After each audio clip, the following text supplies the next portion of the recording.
நீ ஏன் முறுக்குற? முறுக்காதப்பா. முருங்கை என்ன விலை? 3 ரூபா. சரி தங்கம் என்ன விலை? தங்கமா? அதான் அவன் கடையில கேரட் தங்க விலையில விக்குது. அது 8 ரூபா. 8 ரூபா. தங்கத்துக்கு தங்கச்சி? அது யாரு? தக்காளி. தக்காளியா? 7 ரூபா. தங்கச்சிக்கு சக்காளத்தி? சக்காளத்தியா? பீட்ரூட்யா? பீட்ரூட்டா? அது வந்து 12 ரூபா.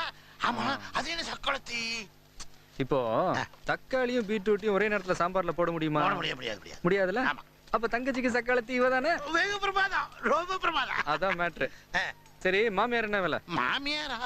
வெங்காயம் அழு வச்சிருது. ஆமா, அது மாமியார் தான். 8 ரூபா. 8 ரூபா. நாத்தனாரு? நாத்தனாரா? பச்சை மிளகாயா? பச்சை மிளகாயா? 12 ரூபா. 12 ரூபா. சரி இப்ப நீ என்ன பண்ற? மாமியார் விலைக்கு தங்கச்சியும் தங்கச்சி விலைக்கு சக்காளத்தியும் கொஞ்சம் நாத்தனார் கூட தங்க வேண்டாம். ஐயோ, என்ன விலை சொன்னேன்னு எனக்கு குழப்பமா போயிருச்சே. சரி நானே சொல்றேன். 1/2 கிலோ தங்கச்சி போடு. தங்கச்சியா? கொடுக்குறேன். புடி. 1/2 கிலோ சக்காளத்தி போடு. சக்காளத்தி. 1/4 கிலோ நாத்தனாரு தங்க வேண்டாம்.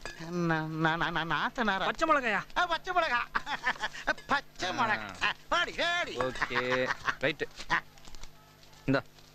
சரி ஒரு அக்கா எடுத்துக்கிறேன். அக்காவா? வாழக்கா. வாழக்கா. அக்கா போ, அக்கா போ. ஏப்பா கொஞ்சம் பேரம் பேத்தி கூட. பேரம் பேத்திகளா? கொத்தமல்லி கருவேப்பிலை. கொத்தமல்லி கருவேப்பிலை வாங்கடா செல்லுங்களா. இந்தா பகவதி.